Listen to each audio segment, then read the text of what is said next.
Right, so that was a video of me about 3 years ago when I first achieved the one arm chin up. As you can tell, I'm pretty happy.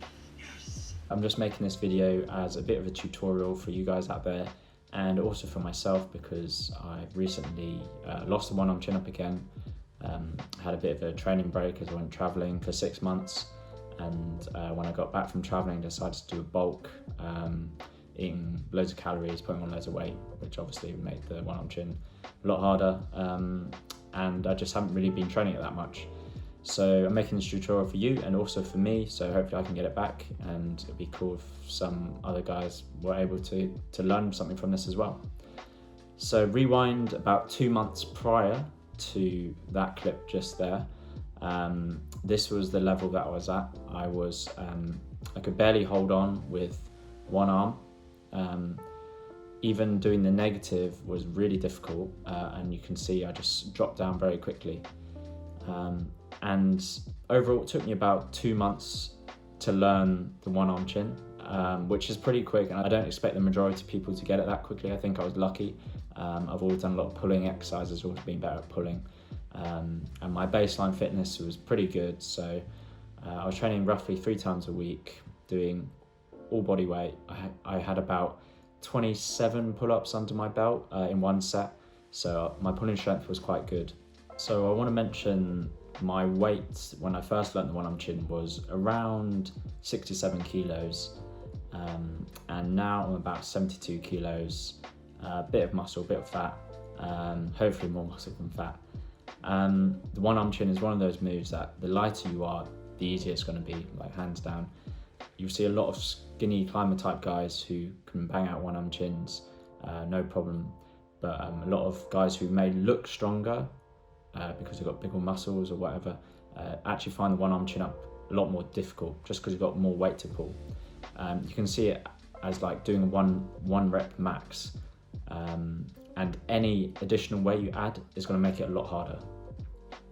So with that mentioned, we'll start talking about what I did. Basically, before I started training for the one arm chin up, I was doing calisthenics about 2 to 3 times a week, doing push-pull leg split. I was very busy at the time. I just graduated from university.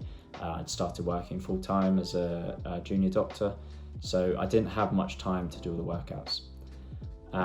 But I changed my split to a full body workout 3 times a week, and in each one of those sessions I was doing one arm chin training. So that meant I was doing specifically one arm chin training 3 times a week, which I think is probably a bit excessive. I reckon you could do about 2 a week would be optimal for recovery time. Each session that I did, I would do 2 one arm chin up exercises, and I'd have one main one arm chin up exercise and then a supplementary exercise, and I'll go through those in a second. And for each of those exercises, I would do 3 sets of each. So some of the main exercises I was using to get the one arm chin were negatives, pauses, and half reps. What I think is by far the most effective exercise was the negatives. So just jumping up into the position and then lowering down as slow as you can. And you can really get the most out of negatives by timing yourself. So what I would used to do was I would put a watch on the other arm and then jump up into the position, and then I'd watch the clock as I was lowering myself down. And that way you can measure to see if your negatives are getting slower week by week. So what you want to aim for is to have your negative be as slow as possible. And then the next one is pauses. So pauses is basically you jump up into the position and then you just hold it in that position. So I used to pull up with 2 hands and then just hold it, chin above the bar, hold it for as long as I could, and I'd have the watch in the other hand. I'd just be timing that. And then you pause in each part of the reps. So then next I would just get into this position, so arm about 90 degrees, get my watch, time it, pause it, hold it as long as I can. And then again at the bottom, timing it, looking at my watch. Not fully dead hang, but scapula engaged, just looking at my watch, timing it. Once you've done the pauses, you can do negatives with pauses interlaced within the negative. So you jump up, hold 5 seconds at the top, lower yourself, hold 5 seconds in the middle, and then lower yourself further, hold 5 seconds at the bottom. Again, not fully dead hang, but scapula engaged. Once I was pretty comfortable with those negatives, I started using half reps. So I think I'll just get a clip of that now. So basically, instead of pulling yourself from dead hang, start with your feet on the floor. And I used to just call these feet floor one arm chins. So that would basically mean you're not doing the full rep, you're only doing the top half of the rep, which just makes it easier. So I used to stand underneath the ring, or the bar, or whatever you've got, and I'd just measure how far away the ring was from my head. So I think I started with it just above my head, so 5 fingers away, then grab on there, and then you're only pulling this much instead of all the way, you're only pulling that much. And once you get good at just pulling that much and you're confident you can do that, you can gradually move the bar or the ring higher and higher until you're basically your arms straight and you're basically dead hanging. Yeah, I think that's it for the main exercises.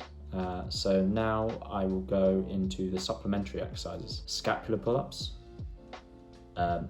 alternating left and right grip, archers, typewriters, band assisted, towel assisted, and one arm and one finger chins. I'll just go over what each of those involves. So the scapular pull-up is basically you're not even bending your arm. So you hang with one arm and then you simply just engage the scapula. So your arm is always straight, but you're just using the scapula to pull down. And that just helps with the first part of the one arm chin up, just initiating the movement. The grip switch is just hanging on with one hand and then lifting up, switching to the other, lifting up, switching to the other, just going back and forth as many times as you can. That's good because it engages the scapula just for that initial part of the one arm chin. Some other movements I'd use would be the archers. So an archer pull-up is very similar to a pull-up, except you are keeping one of your arms straight as you go up. So you pull, pull, one arm straight, and then the other, go down, pull, other arm straight, and then you just go back and forth. And that's like an easier version of a one arm chin, basically, because you've got some of that assistance from the other arm. So an easier version of the archer pull-up is the typewriter. So similar, it usually works better on rings, but you can do it on a bar as well. So you pull yourself up and then you remain in this position or that position, and then you stretch out one arm and then you stretch out the other. So it's easy in the archer because you're not actually lowering at any point, you're just stretching back and forth. Another one is the band assisted. So with the band assisted, you're pulling with one arm and the other arm is holding onto a band. Quite simple. Just make sure you measure how far down on the band you're holding, because the higher up you hold the band, the easier it is. And you don't want to be changing it each week to different levels, because you won't be able to measure if you're progressing or not. As with the band, you can do towel. So instead of using a band, just use a towel instead. And that just makes that grip harder on that hand, so it's more focused on the other side. And then you can use the one arm, one finger technique. So most people would start the middle finger because it's strongest. So you hold onto the ring or the bar with one finger of the other hand, and then you pull with the arm that you're working. So most people, you could start off, say, 2 fingers, and and then let go of one finger and just do your middle finger, and then maybe move on to your index finger, because your index finger is weaker than your middle finger. Then when that gets stronger, probably your ring finger and your pinky are about the similar strength, so either one of those in your assistance. Yeah, I think that's pretty much it for supplementary exercises. Each session I'd be doing one main exercise and then one supplementary exercise. So that would be 2 one-arm chin exercises 3 times a week roughly. And for each exercise I do 3 sets, and that would be 3 sets on each arm. I wouldn't say 3 times a week is necessary. I think 2 times a week is probably about right. And I think when I start training for it again now, I'm going to do 2 times a week, because I think 3 times a week is probably a bit much, and you need a bit more time to recover for such high intensity exercise. Okay, so one of the most important things about training the one-arm chin is rest times between sets. So you want to be resting for about 5 minutes roughly between sets. Just because it's such a high intensity exercise, it's right on the strength side of the spectrum. It's basically, you're doing your 1 rep max. So if you were a powerlifter, for example, and you were doing 1 rep maxes, you would want as much rest as possible to recover. You can't be resting about 90 seconds and then trying to go again. It's just too taxing on your neuromuscular system. So the way I'd break down the rest times usually would be every 2.5 minutes I would switch from arm to arm. So say I was doing negatives, I would do 1 negative on my right arm, and then rest 2.5 minutes, and then 1 negative on my left arm, rest 2.5 minutes. And then when I come back to my right arm, that means I've rested for 5 minutes already on this arm. And that's the amount of rest time that you need for optimal training, really. So that's pretty much it. All I can say is be patient, keep training, and hopefully you'll get there. I'm going to be doing my program again, and I'll probably post another video soon to see what my progress is like. I hope this video has been helpful, and if you've got any more questions, feel free to message me. I'm more than happy to answer anything. All right, have a good day.